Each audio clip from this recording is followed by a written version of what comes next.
welcome to Turn the Page, the official podcast of the Syosset Public Library.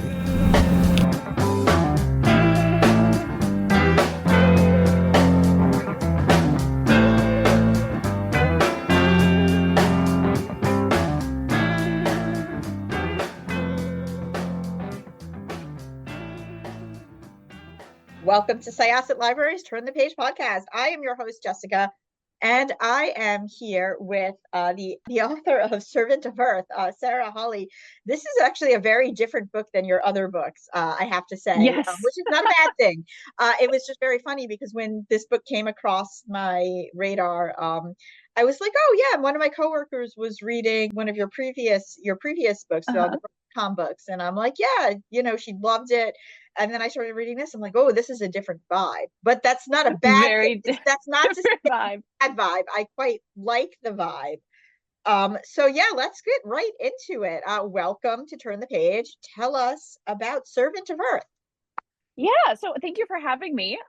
Servant of Earth is a sort of a darker fantasy. It's being called a romantasy because there's a strong romantic subplot.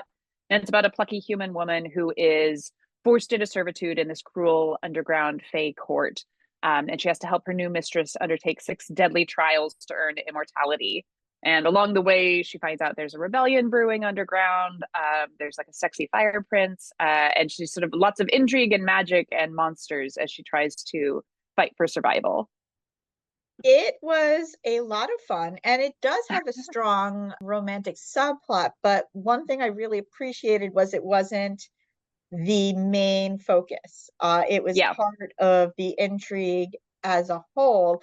And that's not to say I don't like, romantasy, because I do, but I do like a nice fleshed out world. Like I need to kind of feel it. And I really did with this. And I must say that this was a Fae type of world, which I felt was very original. I don't think I've seen this particularly done this way before. So I'm just curious, like usually when you're reading a book about the Fae, you hear about the Wild Hunt and the Seelie and the Unseelie, it's very much based on that.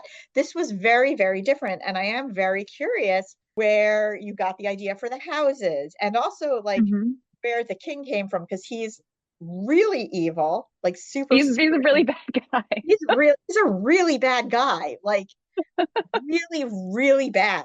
And you wanted to take him down very much while you were reading it. So I really do want to know where all of this came from for you. Yeah, so it's definitely like I've read a lot of Fae Lore, and the concept that I kept coming back to was splitting into different tiers, different classes of society. Because a fairy, like you have the Seelie and the Unseelie, and so my version of that is sort of the noble fae and the nasties. You have trooping fairies versus solitary fairies, so the fairies that band together in groups, and that was sort of like, well, the houses feels like a sort of trooping concept, even though a lot of the fairies within it are acting more solitary. And so just a lot of the myths all are like divided into different courts, divided different times of year, different times of day. There's a lot of just like boundaries in Fae Lore. So that's sort of where the house concept came from. And then the 3 tiers of society of the noble fae, the underfae, and the nasty is sort of in homage to that, but without being specifically Seelie court, Unseelie court. Yeah, and then Osric, I don't know where I came up with Osric. He's just bad. He's just a horrible, horrible character. But I don't know. I like the concept of sometimes the most beautiful things being the most monstrous. And I think that's one thing that fairy lore does very well, is that it's this sort of exquisite, addictive, ultimately often hollow experience. Like the humans lured in to dance for an endless night, and they emerge from the fairy mound in the morning, and everything they've ever loved is gone. Or they get paid in just piles of gold, and the gold turns to leaves by the light of day. So this idea of illusion, and so he's the illusion fairy. That's his power, and it doesn't seem on the surface like it ought to be the most dangerous power.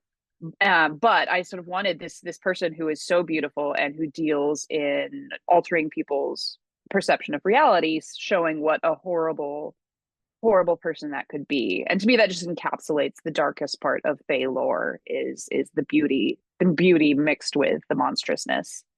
So Kenna is a bit scratchy. She's definitely very crunchy, and Yeah. she is, I guess, a cynic. She comes to this story. It's almost like Katniss before the Hunger Games, except whereas everybody's like, oh, please don't pick me for the Hunger Games, there are people who, like the Yeah. fairy, in general, to be brought to the fairy court. Like, there are people who are like, oh yes, please take me away, this will make life Hmm. so much better. And she's just like, no, no, it won't. And I liked that about her. But she also sacrifices herself and brings herself into the fray for love, to protect somebody she Hmm. really cares about. How much did you want to play with those tropes when you were sort of weaving the beginning of Servant Birth?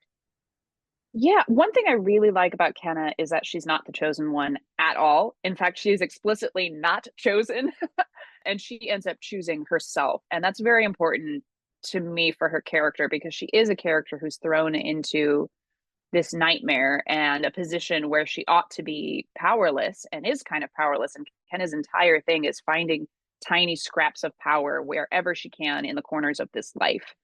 And so even though if she's obligated, like she's being forced to help her mistress cheat in the trials, she's being blackmailed into being a spy. There's a lot where she is at kind of at the mercy of people who are much more powerful than she is. But that's been in her entire life. Her entire life, she's been disregarded and poor and an outcast from society. And she's had to learn how to claw any piece of power she can get out of those circumstances. And for her, a lot of that power comes from love and loyalty, where she's endlessly loyal to people who have earned it, and she will endlessly give of herself to those people. And so that's what I really liked about her at the beginning of this story. She's not a princess, she's not picked. She chooses, which is very like Katniss, actually, that Katniss chooses for loyalty and for love. And I just think that's a really cool thing to see in any character, but especially heroines. I feel like a lot of books, the heroine's kind of swept away on this wonderful adventure, and doesn't necessarily make a lot of choices herself. And I like exploring what choices are possible when someone's put into an impossible circumstance. I also wanted to talk a little bit just about, you have a background in archaeology. I do, yes. And yeah, and another thing Kenna is doing in the beginning of the book, which changes the course of the outcome for her, and also in a way, she's not the chosen one, but she ends up finding something which helps Hmm. her choose herself, is Yeah. this sentient blade that she Hmm. finds. And I'm just curious, first of all, how much your background in archaeology kind of uh, brought that whole idea of her scavenging out, and brought the dagger and just that whole story to Hmm. Servant of Earth that was woven in.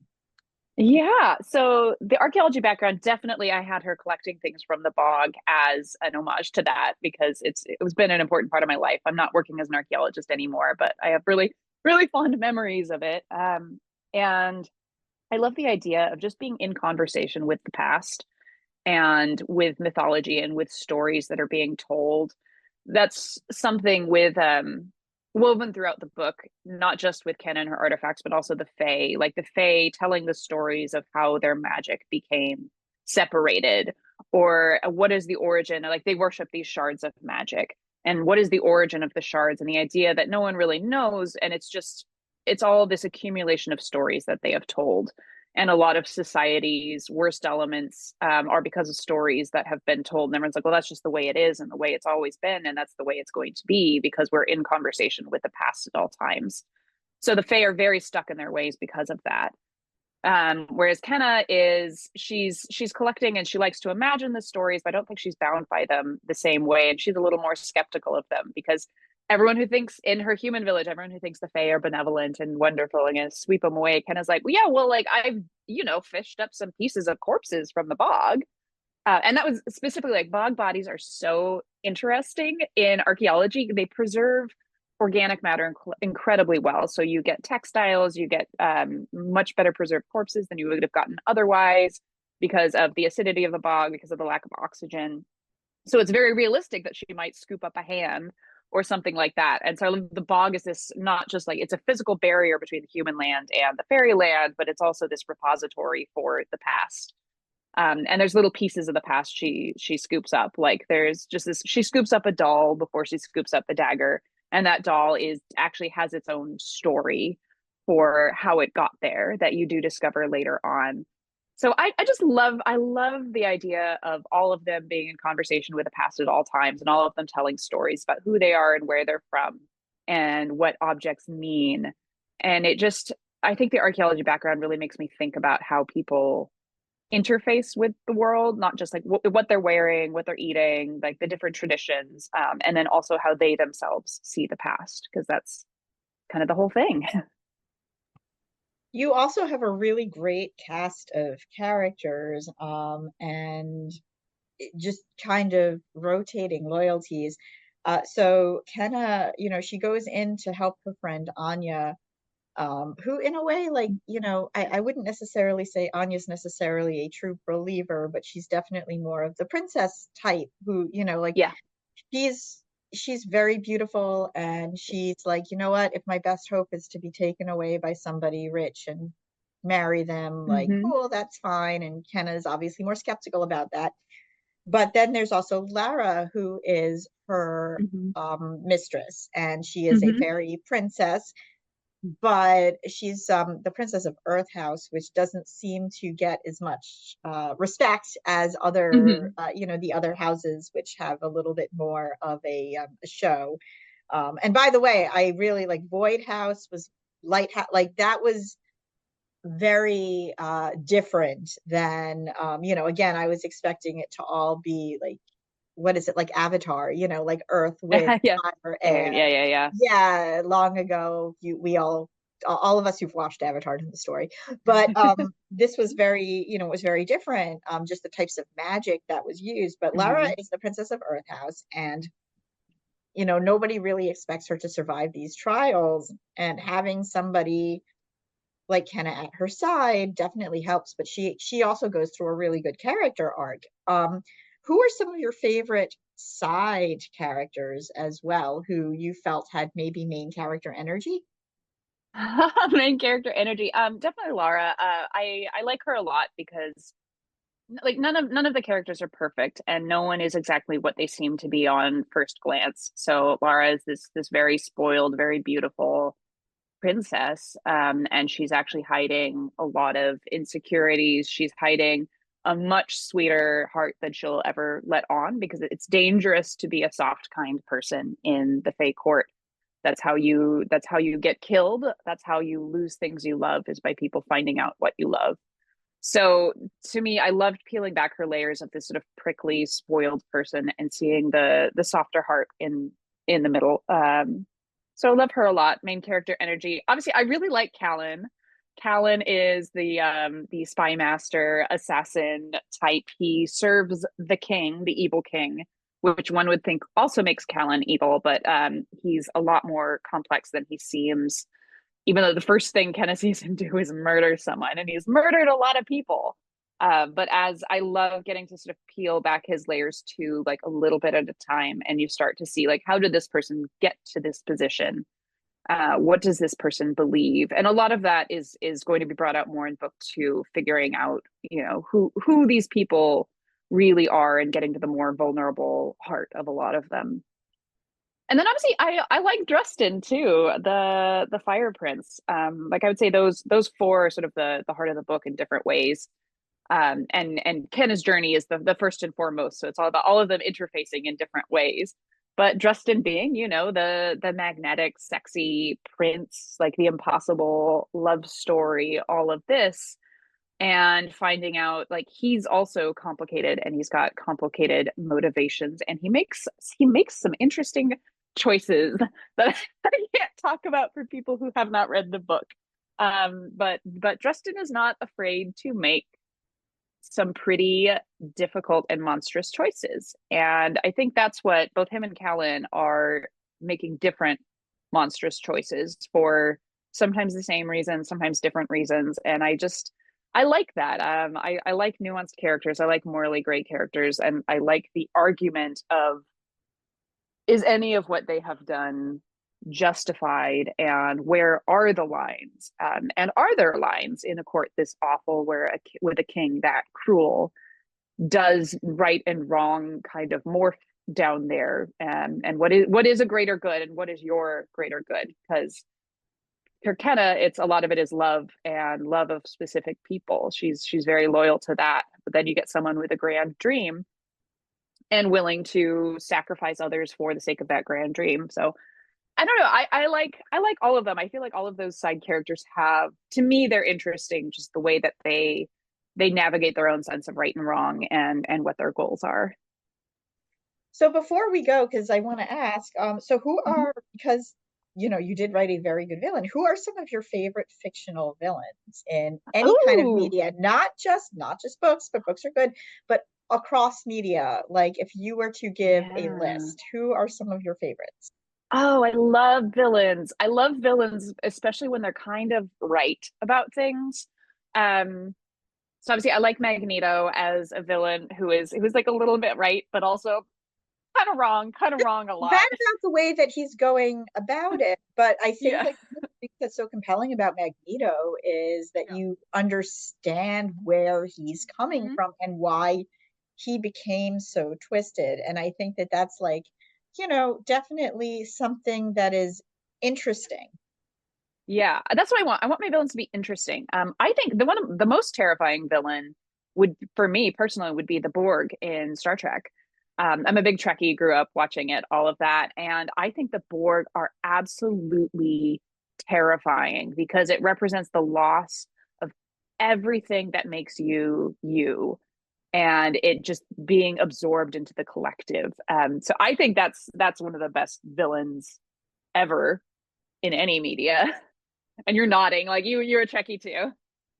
Yeah, no, absolutely. I think they are definitely very, very interesting. I do like some villains that are just, even the ones that are just like wrong in general, but you're just like, oh my goodness, like this person is very scary.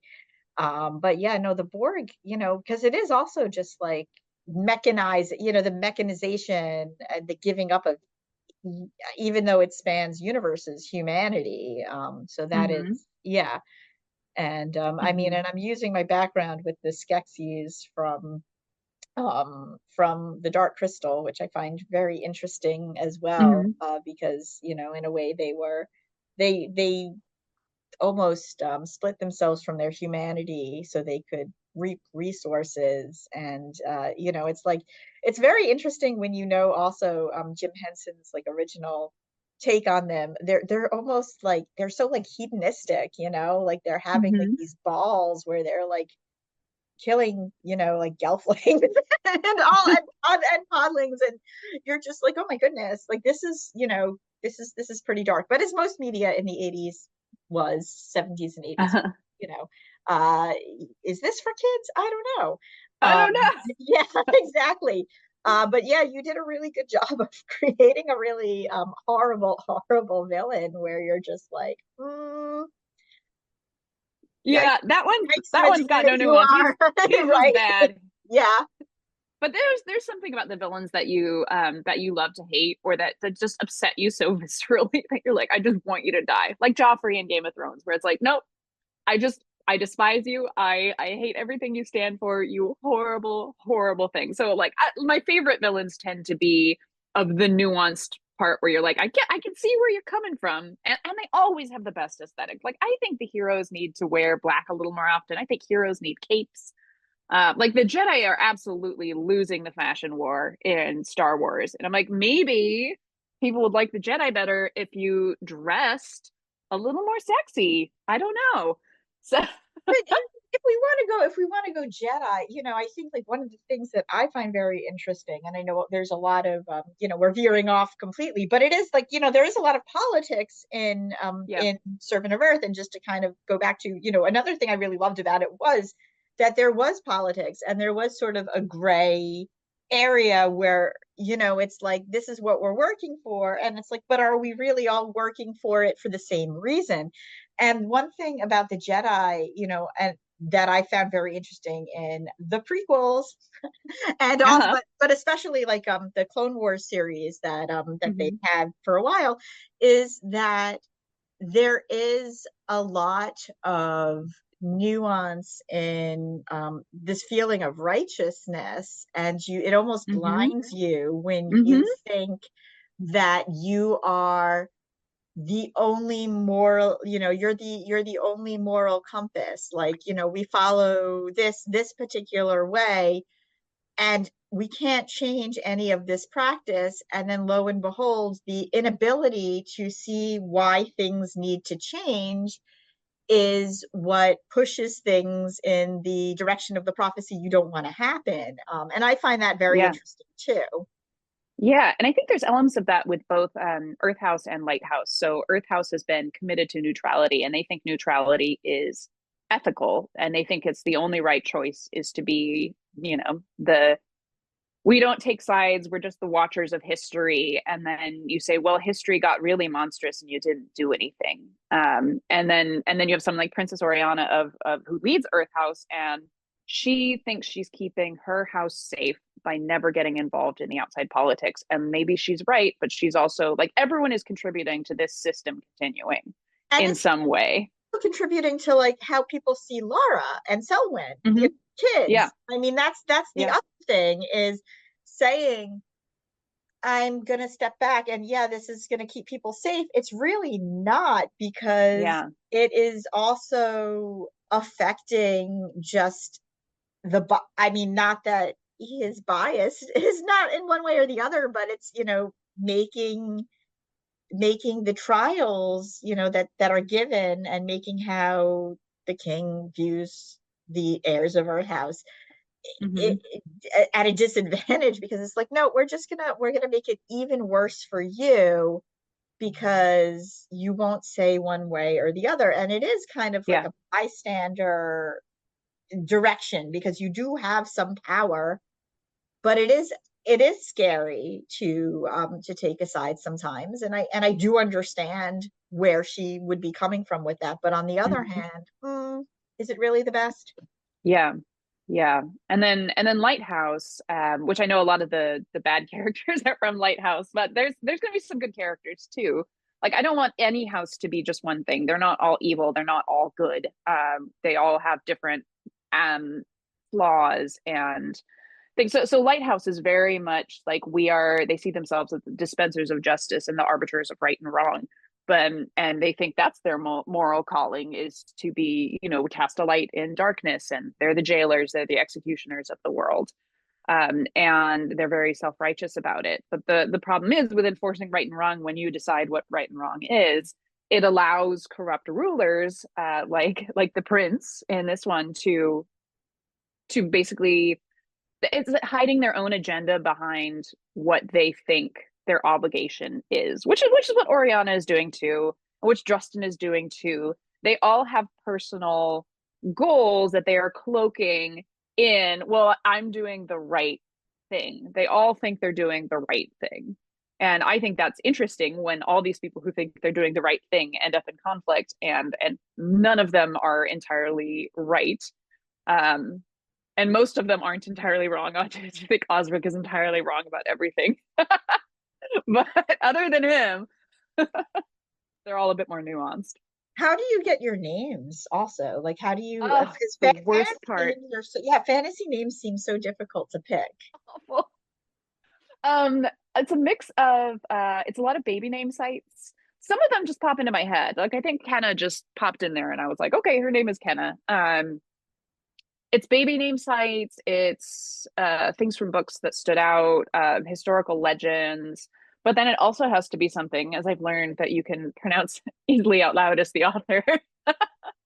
Because same with unexpected part of the process is when they made an audiobook and then they would say, can you please pronounce all of these words? And I'm like, oh, no one told me I'd have to, you know, speak my spells out loud, where I'm not a very auditory person. So it's like the way I was processing everything is just the way it looks on the page, kind of. I'm not even necessarily saying it out loud in my head all the time. So now I have to be conscious that if I name a character something, I have to be 100% sure how to say it consistently every time and easily, because I'm going to have to teach the audiobook narrator how to see it. I guess I just assumed like audiobooks happen by magic. But no, the spells were so funny. When I was doing a witch's guide to fake dating a demon, they're like, how do you say this? And I'm like, I absolutely do not know. I do not know. So what is next for this series? So the next book should be coming out, I believe, October. And as of right now, it's a trilogy. And so I feel like I can't say too much about book 2 because it picks up right where this one left off, and this one left off with some pretty large changes to the Fae realm. So yeah, so the second book coming out in October, and then I haven't started working on the third yet because I'm still editing the second. And yeah, and I have so many ideas, but it's going to be more Kenna navigating power again, just in different ways, because that's always her thing, is what do you do when you don't have power, and how do you behave when you do have power, and what weighing the same questions of the greater good versus the individual and things like that, which I think is going to be a consistent question for Kenna, because sometimes you can't have both. Thank you so much. I am super excited. And do you have any of your rom-coms coming out, or are you just concentrating here? Yeah, I will have rom-coms. So I think I should have like a paranormal investigator rom-com coming out, I believe, in 2026. So the dates are a little wibbly, but I think the goal is to have sort of 2 tracks, because I do like writing really silly, funny stuff as well. Like that makes me laugh and makes me happy. I love writing a rom-com. So it'll probably be doing that half the time, and then half the time the darker fantasy. Thank you so much. This was Jessikah with Syosset Library's Turn the Page podcast. My guest today was Sarah Hawley, author of Servant of Earth.